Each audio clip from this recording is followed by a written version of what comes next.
It's time to address the elephant in the room. No man knoweth the day nor the hour. And we must understand this verse from Matthew chapter 24, verse 36, before we can look at any end times predictions. Those are the words that are spoken quickly, loudly, ominously to anyone making an end times date prediction. And I want to look at those in detail from Matthew chapter 24. If we move back to the first part of the chapter, we see Jesus teaching in the temple, and this is just shortly before he's crucified. He comes out of the temple, and a few of the disciples have not been in the temple listening to Jesus teaching. They've been out exploring the temple complex, and they are mesmerized by the new, magnificent construction in the temple area. And they want to show Jesus as he comes out. And so he shocks them back into a spiritual state of mind with a prophecy about the destruction of the temple. Don't you know that not one stone will be left upon another of these buildings? And so as he leaves and heads toward the Mount of Olives, we can just kind of picture the disciples talking among themselves and saying, now if Jesus is willing to talk about this, maybe he'll tell us when this is going to take place. And while we're at it, maybe we ought to ask a couple of other futuristic questions as well. And so as Jesus sits down on the mount, Peter, James, John, and Andrew sit down with him, and they inquire three things of him. The first question was, when shall these things be? When shall the destruction of the temple be? The second question was for a sign to recognize Jesus' second coming. And the third question was a sign to recognize the end of the world. Now, the disciples undoubtedly understood that Jesus' ministry was not, his first coming was not the fulfillment of his setting on the throne of David. He'd already instructed them that was going to be in his second coming, that he was going to die and there would be a second coming.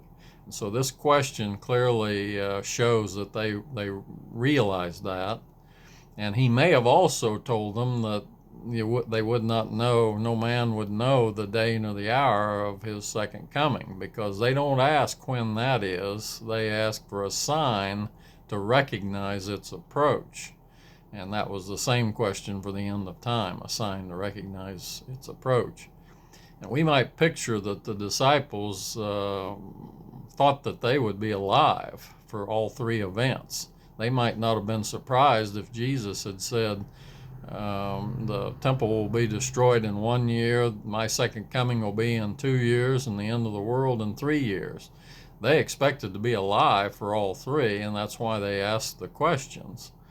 But Jesus answered the first question and the last question very briefly. The first question, the destruction of the temple, he tells them that one of the fellows there with him would be alive when the temple was destroyed. It would be within one generation. He tells them that the end of the world, nobody would know the day nor the hour of that. And his second coming is applied to that verse as well. So those two events, his second coming and the end of the world, I think he'd already told them that nobody was going to know when his second coming was, and he reiterates that. So those two events would not be known. But he does spend almost all of his answer to them in chapter 24 as to the sign of his second coming, the events leading up to his second coming.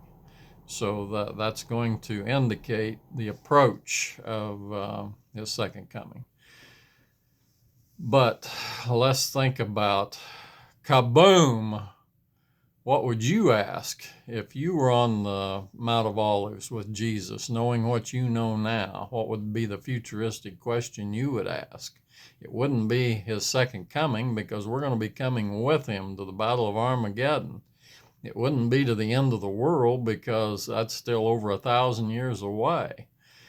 Our interest would be in when the church ends and the tribulation period begins, because those are simultaneous moments. The moment the church ends and is taken out, the tribulation period begins. And that would be the question that we would be interested in. We would be asking Jesus that. And he does not say, no man knoweth the day nor the hour, to that question. So we can look at that freely. And in fact, there's much information in Scripture. And that's what we're going to get to next, is the 7 clues that give us the exact time of the end of the church and the beginning of the tribulation period.